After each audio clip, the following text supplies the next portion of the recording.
A salmon crossing the ocean eventually turns toward a river mouth it has not visited since youth. No shoreline sign identifies the route, yet the fish enters freshwater near its birthplace. Its journey links distant feeding grounds with a remembered watershed through changing currents, smells, and magnetic conditions. The central mystery is not whether salmon return, but how several navigational systems guide successive stages. Tagging records directly show many adults homing with remarkable accuracy, while some stray into other streams. That imperfection matters because homing preserves local adaptation and straying allows colonization and genetic exchange. Across open water, odors from one small tributary cannot plausibly form a continuous trail.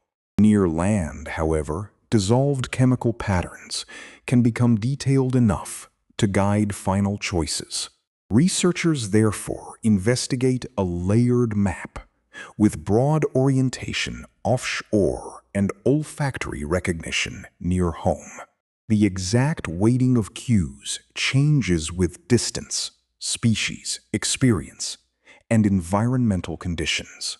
If you followed one fish, the route would look purposeful without revealing the sensations directing it. Experiments can remove, alter, or displace cues, but no instrument reads a salmon's private perception. Mainstream interpretation combines inherited orientation, magnetic information, learned odors, and responses to local flow. Speculation begins only when these supported mechanisms are stretched beyond the evidence. The journey becomes understandable by following the fish from its natal gravel to the returning tide. Pacific salmon belong to the genus Oncorhynchus, while Atlantic salmon is Salmo salar. Their life histories vary, but many hatch in freshwater, migrate seaward, feed at sea, and return to reproduce. Young fish encounter the chemical character of their home water during sensitive developmental periods. This learning, often called olfactory imprinting, provides a durable reference for later homing. Water carries mixtures shaped by geology, vegetation, microbes, tributaries, and human inputs. Salmon do not need to identify every molecule. A recognizable pattern can function as an odor landscape. During seaward migration, hormonal changes prepare the body for saltwater and may strengthen imprinting. The ocean phase can extend across vast areas where fish follow productive waters and available prey. Their outward distribution is not random because populations show recurring migration patterns influenced by ecology and inheritance. At maturity, endocrine changes redirect energy from growth toward migration and reproduction. Adults reduce feeding in many populations and begin moving toward continental margins and river entrances. Large-scale orientation cannot depend only on river odor, because seawater dilutes signals and currents redirect plumes. Earth's magnetic field offers directional and positional information available far from shore. The field varies geographically in intensity and inclination, creating broad patterns animals can potentially distinguish. Laboratory tests show that juvenile salmon alter orientation when exposed to simulated magnetic fields from different locations. These responses support magnetic sensitivity, although controlled arenas simplify the conditions of an actual ocean. Historical movement patterns also correlate with long-term shifts in the magnetic field near some river mouths. Such correlations are consistent with geomagnetic imprinting, but they do not prove every decision uses a magnetic map. Sun position, polarized light, currents, temperature fronts, and wave direction may provide supplementary orientation information. Evidence for their relative importance in salmon varies, so conservative accounts avoid declaring one master compass.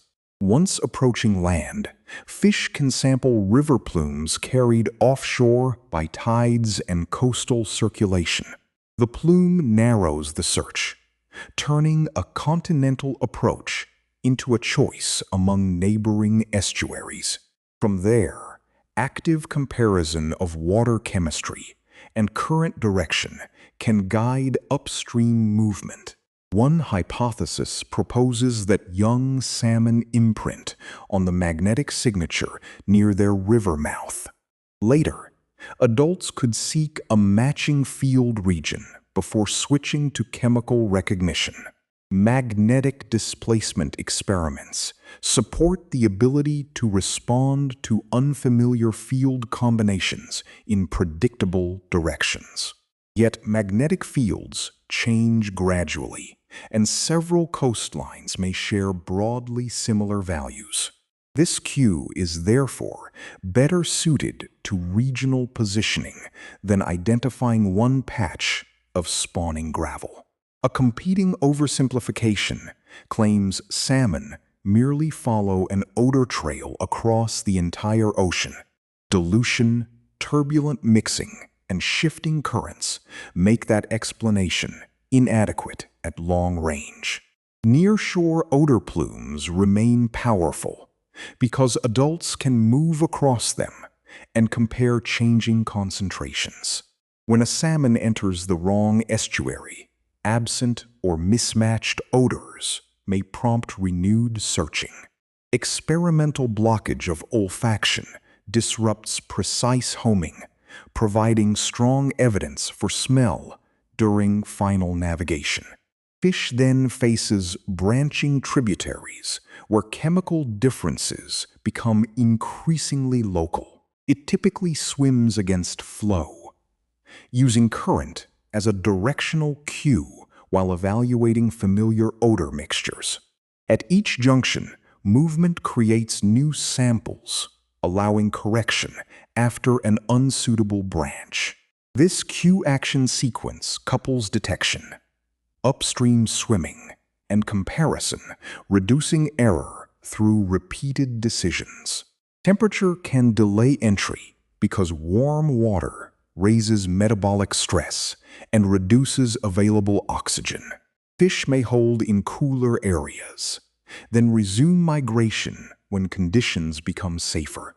This behavior is adaptive only within limits, because reproductive time and stored energy continue declining. High flows can obscure routes or create physical barriers, while very low flows can block access. Dams add reservoirs, altered currents, turbines, and fish passages that ancestral navigation never encountered. Salmon may locate a passage through flow cues, but delay can consume energy needed for spawning. Predators concentrate near bottlenecks, where returning fish become predictable and densely grouped. The salmon's route is therefore an active negotiation with cues, obstacles, physiology, and risk. You might imagine an infallible internal chart, but observed straying shows navigation remains probabilistic. Strays sometimes enter nearby rivers, especially when conditions, hatchery practices, or altered odors weaken familiar guidance. Some error sustains broader resilience by connecting populations, though excessive straying can erode local genetic structure. Evidence supports a sequence of overlapping systems rather than a single miraculous sense. The journey home transfers marine nutrients into freshwater and terrestrial food webs. Adults carry ocean-derived biomass that feeds predators, scavengers, insects, and decomposers around spawning streams. Females excavate gravel nests called redds, where flowing water can supply oxygen to developing eggs. Males compete and court, and fertilization occurs as eggs settle among cleaned stones.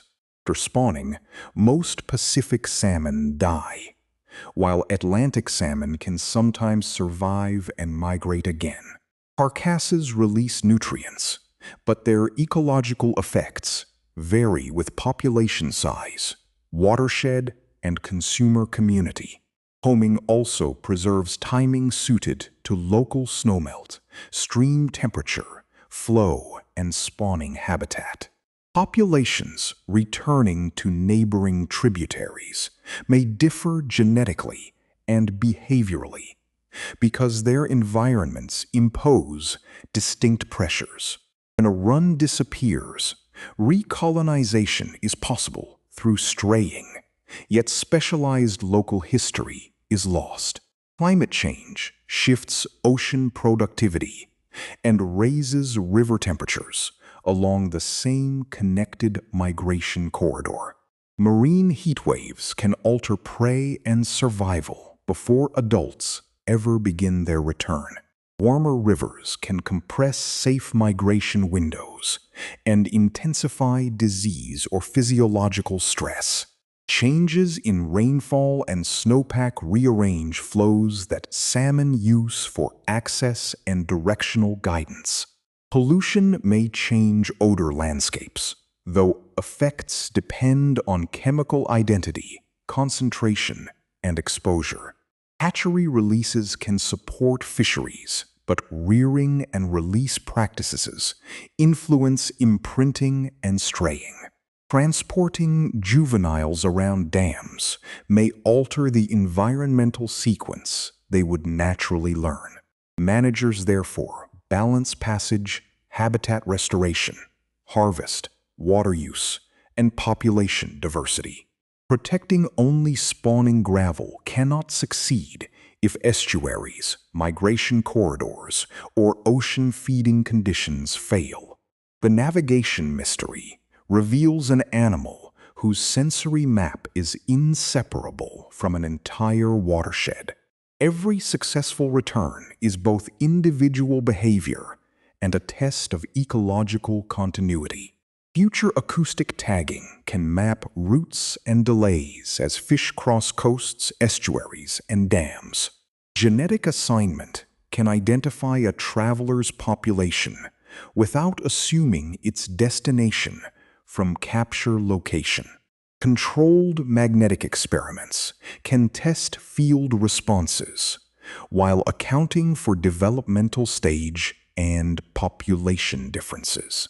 Chemical studies can characterize river mixtures without pretending that one compound defines home. Researchers need to compare Q use under warming, altered flow, and changing coastal circulation. Long records can distinguish temporary detours from lasting shifts in migration geography. Experiments should also examine when juveniles imprint and whether disrupted passage changes later precision. No result should turn magnetic sensitivity into evidence for a perfectly detailed internal map, nor should successful olfactory homing imply that odors guided the entire ocean crossing. The strongest model predicts cue switching, redundancy, correction, and occasional failure at specific geographic scales. You can picture the returning fish sampling each new boundary rather than following an invisible line. Offshore fields narrow a region, coastal water reveals an estuary, and familiar tributaries refine the final path. Unknowns remain around how the brain combines disagreement between magnetic, chemical, and flow information. Individual experience may modify inherited tendencies, but its full contribution is still difficult to isolate. The opening river mouth is therefore reached through evidence-based mechanisms, not supernatural certainty. When the salmon finally noses into natal gravel, its arrival records a layered navigation system that science is still resolving.